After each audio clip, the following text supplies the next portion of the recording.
చెప్పించాను. ఆ కరెక్షన్లో ఒక evolution method ఉంటుంది. ఆ మెథడ్ ఉందా అని కోర్టు అడిగింది కదా. ఎవల్యూషన్ మెథడ్ ఉందా మీకు అని కోర్టు అడిగింది. కానీ ఆ ఎవల్యూషన్ మెథడ్ మా దగ్గర ఉందని చెప్పిండ్రు. సరే ఏ భాషలో తెలుగులో ఉందా, ఉర్దూలో ఉందా, ఇంగ్లీష్లో ఉందా, మాకు ఒకసారి ఇవ్వండి. ఒకవేళ ఇంగ్లీష్లో ఉంటే మళ్ళీ తెలుగుకి ఎట్లా దాన్ని ట్రాన్స్లేట్ చేసుకోవాలి అని కోర్టు అడిగింది కదా. అప్పుడు దానికి సమాధానం ఇవ్వలేదు టీజీపీఎస్సీ కానీ ప్రభుత్వం కానీ. ఆ తర్వాత ఇంకా బుర్ర వెంకటేశం ఏమంటున్నాయి ఇక ఇప్పుడు ఆయన మంచి ఆఫీసర్ అని మనం అయితే విన్నాం బయట నుంచి. ఆయన కూడా చిన్న స్థాయికి వెళ్ళి ఎందుకంటే ఇప్పుడు పేదోళ్ళ కష్టాలు తెలుసు ఆయనకు, సామాన్యుల కన్నీళ్ళు తెలుసు ఆయనకు తెలుసు. మరి అతి సామాన్య కుటుంబానికి వెళ్ళి ఎదిగిన మనిషే కాబట్టి అరే పాపం. అంటే ఇదంతా కూడా బుర్ర వెంకటేశం రానప్పుడు జరిగింది. బుర్ర వెంకటేశం ఇంకా రాలేకుండే, మహేందర్ రెడ్డి ఉన్నప్పుడే మెయిన్స్ ఎగ్జామ్ పెట్టడానికి మాత్రమే ఆయన వచ్చిండు. అంటే ఇక్కడ కూడా చూడుతుంది ప్రిలిమ్స్కు మెయిన్స్కు వేరే వేరే హాల్ టికెట్లు ఇచ్చిన చరిత్ర భారతదేశంలో ఎక్కడ లేదు. ఇప్పుడు యూపీఎస్సీ ఉంది, యూనియన్ పబ్లిక్ సర్వీస్ కమిషన్, అక్కడ ఒకటే ప్రిలిమ్స్కి ఇచ్చిందే మెయిన్స్కి ఉంటుంది, మెయిన్స్కి ఇచ్చిందే ఇంటర్వ్యూకి ఉంటుంది. ఈ 3 స్టేజ్లో ఒకటే హాల్ టికెట్ నెంబర్ ఉంటుంది. అక్కడ ట్రాన్స్పరెన్సీ కనిపిస్తుంది. కానీ ఇక్కడ ప్రిలిమ్స్కి ఒక హాల్ టికెట్, మెయిన్స్కి ఒక హాల్ టికెట్ ఇచ్చిండ్రు. ప్రిలిమ్స్లో క్వాలిఫై అయిన వాళ్ళకు మెయిన్స్కి వెళ్తే 17 మంది ఎట్లా వస్తారు? ఎక్కువ 17 మంది అంటే 17 ఉద్యోగాలు కదా. 17 ఉద్యోగాలు అంటే 17 మంది జీవితాలు కదా. 17 మంది ఎక్కువ ఎట్లా వస్తారు? ఎక్కువ ఇట్లా రావడానికి ఈ రోజు డిజిటల్ కాలంలో నువ్వు ఎక్కడో అమెరికాలో ఉన్నా కూడా నీకు లెక్క తీసుకోవచ్చు, అమెరికాలో సెంటర్ పెట్టినా కూడా. కానీ ఇంత దారుణంగా 17 మందిని ఎక్కడ చేసినావు, ఎందుకు ఎక్కడ వచ్చిందని కోర్టు అడిగితే సమాధానం చెప్పలేదు. ఆ తర్వాత ఓకే ర్యాండమైజేషన్తోన మేము సెంటర్లో అలొకేషన్ చేసినామని చెప్పినాం. ఓన్లీ అమ్మాయిలకే కోటి ఉమెన్స్ కాలేజ్ అరేంజ్ పెట్టాల్సిన అవసరం ఏముంది? అందులో నుండి ఎక్కువ మంది ర్యాంకులు రావాల్సిన అవసరం ఏముంది? ఇక్కడ కూడా అనుమానాలకు తావిస్తుంది కదా. ఆ తర్వాత అంటే ఇప్పుడు కేటీఆర్ కూడా ఏదో అంటుండు, మరి అదంతా లేదు, దాని దగ్గర మేము బోదాల్చుకోలేదు. అది రాజకీయ పరమైన ఆరోపణలకు వద్దు. మనకు కావాల్సింది కోర్టు ఏం చెప్పింది, అంతే అంతే అంతే. కోర్టు ఏం చెప్పింది మాట్లాడుకోవాలి. ఇప్పుడు ఈ లీడర్ ఇప్పుడు పరిపడక కూడా మస్తుగా అంటారు, ఈయన మీద ఆయన అంటాడు, ఆయన మీద ఈయన అంటాడు. ఇదంతా రాజకీయాలు కాకుండా ఇక్కడ రాజకీయాలు కాదు. ఒక నిజంగా లాస్ అయింది 563 మంది అని అంటున్నారు, ర్యాంకర్లకు వచ్చిన వాళ్ళు లాస్ అయిన.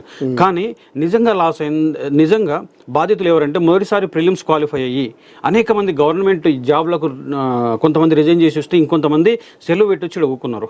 అనేక మంది తల్లులు వాళ్ళ పిల్లల్ని ఇటు వచ్చి కూర్చున్నారు. చదువుకోండి. గ్రూప్ 1 అనేది 503 పోస్టులు వచ్చినాయి, చాలా పెద్దది అని చెప్పేసి కూర్చున్నారు. ఆ రకంగా ఫస్ట్ టైం ప్రిలిమ్స్ వచ్చి సెకండ్ టైం రాని వాళ్ళు బాధితులు తాత.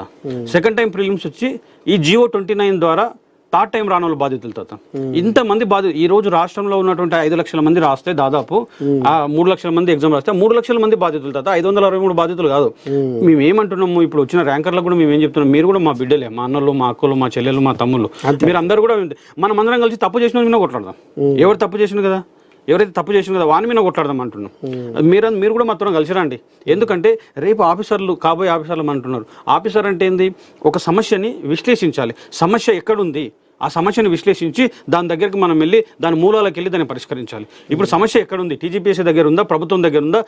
ఎస్సీ ఎస్టీ బీసీలు అబాసు పాలైన ఈ GO29 తెచ్చిన ఆ ప్రభుత్వం పైన మనం కొట్లాడదాం. అది లేకపోతే ఇన్ని అనుమానాలకు తావిచ్చి అనేక మందిని ఇబ్బంది పెట్టిన టీజీపీఎస్సీ పైన మనం కొట్లాడదాం.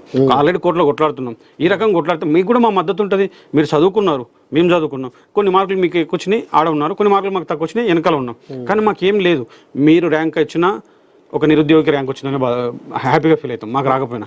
అందుకే ర్యాంకర్లకు కూడా మేము దీని ద్వారా పిలుపునిస్తున్నాం. మీరు కూడా మాతో కలిసి రండి. సమస్య పైన పోరాడదాం. సమస్య పైన ఈ ప్రజాస్వామ్యంలో సమస్య పైన పోరాడితేనే మనకు విలువ ఉంటుంది అని మేము చెప్తున్నాం తాత.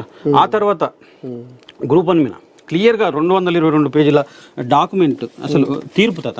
ఇక్కడ చూడండి, 222 పేజీల ఈ డాక్యుమెంట్, 222 పేజీల ఇది 222 పేజీల తీర్పు తాత. ఈ తీర్పులో చివరిగా ఒక మాట అన్న చూడు తాత. ఇక్కడ చూడు, ఇక్కడ